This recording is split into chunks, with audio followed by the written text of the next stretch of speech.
I don't do that. I don't do that. I don't do that. No, I don't do that. Mm-mm. Mm-mm. I don't do that.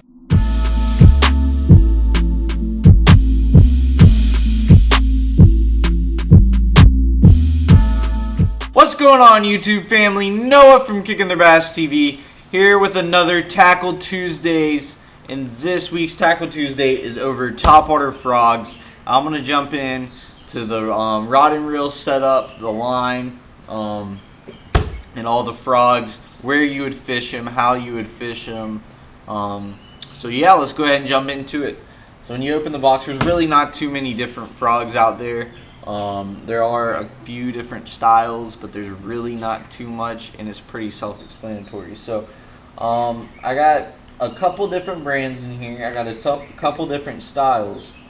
One style right here, I couldn't exactly tell you the brand of these because I cannot exactly remember. But these don't have those stringy tails on them. They're pretty rough, like, as you can tell right there. Really soft frog.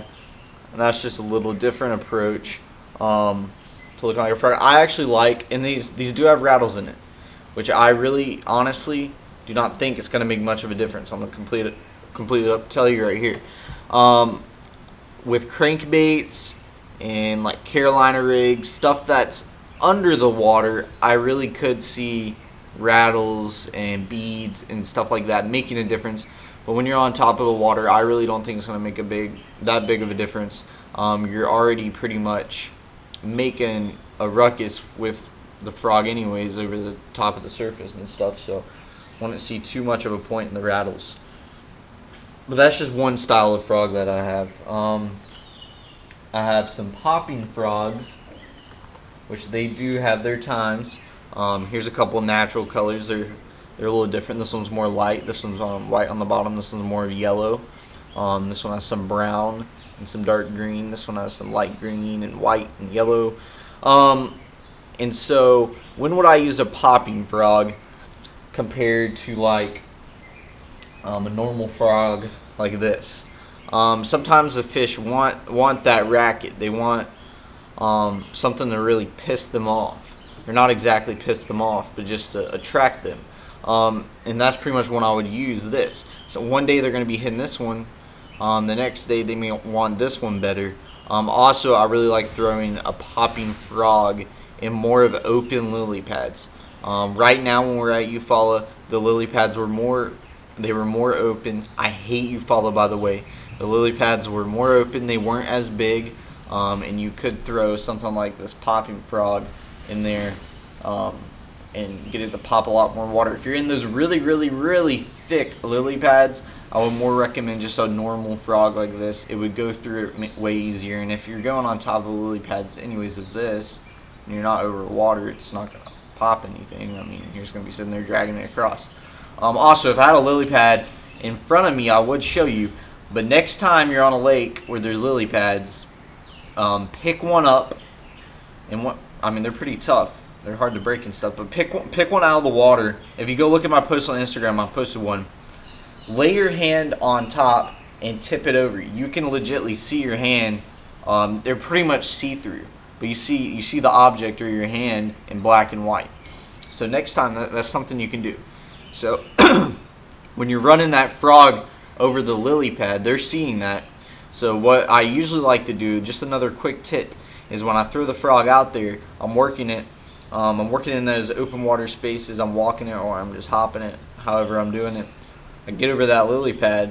I may pause it for a second. I'll just stop it. And every once in a while, that fish will come up and just boom right through that lily pad.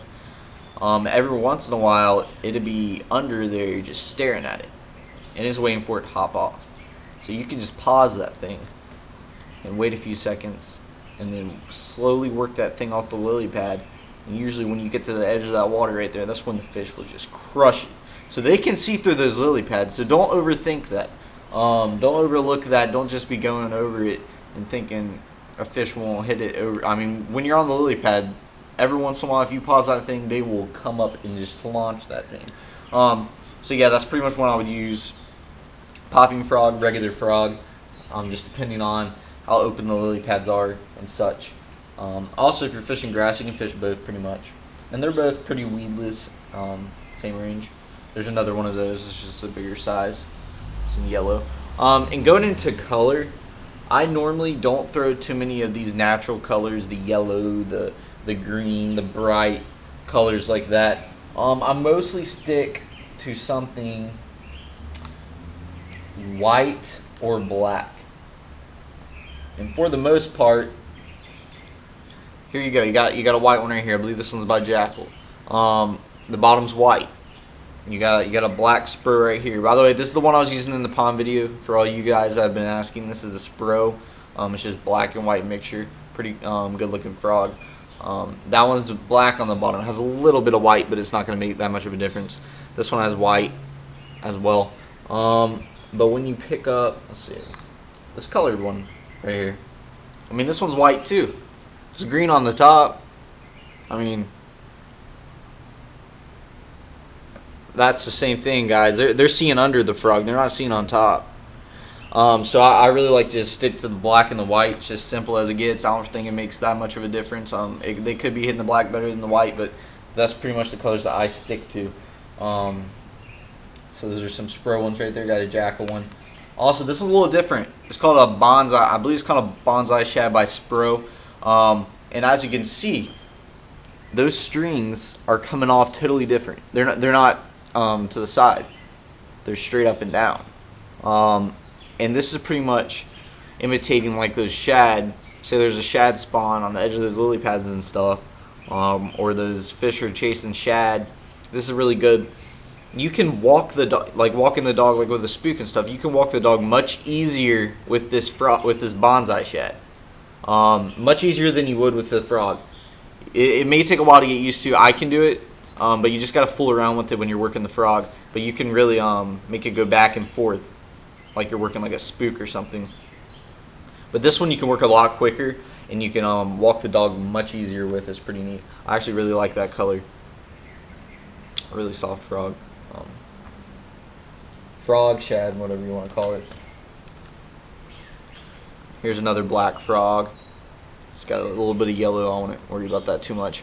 My top favorite frog brands would probably be Spro, and then some of the Jackal ones are good as well. Spro you can't go wrong with. They are a little pricey, but you cannot go wrong with it. Here's something that you guys probably had never seen, and you're looking at that thing like, what in the world's going on? That's one funky looking bait. Yeah, I know. What we got going on here? So you're throwing those buzz baits early in the morning, and you're trying to get that early top water bite. And sometimes when you're throwing that buzz bait, it gets stuck on those lily pads. You usually don't have too bad of a problem with it because you're throwing through the cracks of the lily pads, just getting it through there. But this is a really great idea. This has the buzz bait blade, the frog-like body, and also just like a saltwater plastic or plastic frog, it has the paddled legs. So I mean, you're getting all three baits in one, and you can throw this up in the lily pads.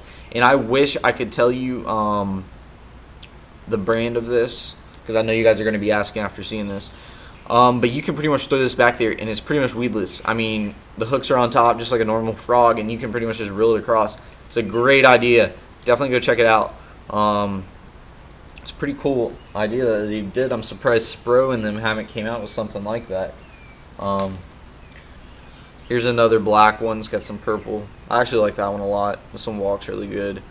That's a Jackal one. And you got some Big Mama Honka Donka right here. That's a big frog. We only have one of these. I honestly do not know why we have that frog. I mean, compared to a normal frog, ridiculous. No idea why. I believe that is all the styles.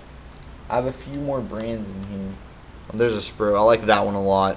That one's a little see-through. God, those hooks are sharp. That one's a little see-through.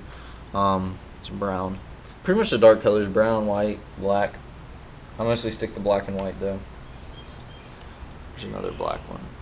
I mean, as you can tell, you can still see the braid on there. That's the ones I mostly just use. I believe that's all the frogs, guys. Here's a white one and that buzzbait looking one. Definitely look into that. It's a great idea. There's another one right there. Oh. Except it came off. Or I think we took that off. Well, yeah, guys, that's pretty much all the styles of frogs. We just have all different colors in there. We have plenty of frogs. We do not get the fish frogs a lot, which I really don't like. I really like fishing frogs. I can't really go on Lanier and go throw a frog. You're sitting your boat in 30 foot of water and throwing over brush piles. I'm not gonna throw a frog out there. I mean, you can throw it up shallow and stuff, but I'm not a shallow water fisherman, to be honest. I'm mostly out deep, especially on Lanier. But I really enjoy throwing frogs, and I know you guys do too. With the pond fishing videos, if you ever go to a pond, definitely go through a frog. You'll be amazed. It's pretty fun. I guess they're just not used to seeing that. They'll just crush it. It's amazing. Just go through a frog. Like I was saying, I was throwing that black and white one in that pond video. Actually, I have one tied on my pole right there. Just that regular one. It's a really good one. Any black, any white, really good. I was throwing that at the pond. They were killing it. Today is Tuesday for Tackle Tuesday. Wednesday or Thursday, I'm probably going to be filming a pond video. So that's going to be a lot of fun. And I know you guys love those vlog like pond videos, so definitely stay tuned for that. I'm going to be trying to get tons of videos out to you guys, as you guys already know. So let's go ahead and stop talking about that. I'll get to that at the end of the video. But let's go ahead and go over the rod and reel combo that I use for my frog. This is a Mojo Bass swim bait rod. It's a really tough rod, and it is a swim bait rod. I mean, I use it for my frog. It's alright. My dad just got here. He's over there taking a Schmedley now. Serious. So, Mojo Bass swim bait rod, and this is a 7.9 heavy power fast action, but it is a meat stick. I mean, it's a tough rod. Really cheap rod. It's around, or inexpensive, I guess I could say, rod. Around $100, so it's really affordable, really great rod. And the reason why I'm using a Mojo Bass rather than like a Legend Extreme is you really don't have to go out there and spend all that money on a rod for Topwater, to be completely honest with you. If I was using a jig, or if I was using a worm, if I was using a fish hook, if I was using a spinnerbait, crankbait, something like that, I would want a rod with the sensitivity. But I'm picking out this Mojo Bass for the fact that I don't need as much sensitivity, so I can get a great rod and a decent price. So definitely go check out the Mojo Bass series rods. They're really great rods, really reasonable price, and you can get them at syncrorods.com. The reel is the Abu Garcia Revo Rocket, and this is a 9-to-1 gear ratio reel. This is really fast. And why do I have that 9-to-1 gear ratio reel? When I'm throwing that frog and I'm throwing it up in those lily pads, I'm not talking about like the ponds and stuff, but I'm throwing them up in those lily pads like at Eufaula and stuff. And when those fish hit it, or if I'm throwing it in grass, when those fish hit it, they can take off in that grass, and you want to get them out of there as fast as possible. That's the reason why I have this big old meat stick of a rod. And that 9 gear ratio reel is really going to help you huff that fish out of the pads. It's not going to get stuck. You're not going to have a problem with it. And this is 65-pound braid spider wire. Really recommend it. Cheap stuff, and it lasts a while. So, and that's the frog I was using in the pond video. Just like I showed you over there, I have a couple of them. Just black and white, standard one. So if you guys are pond fishing, definitely go try a frog. And also, this past weekend we were at Eufaula. We vlogged the whole thing, and it's a pretty dang funny vlog. You should be cock right now.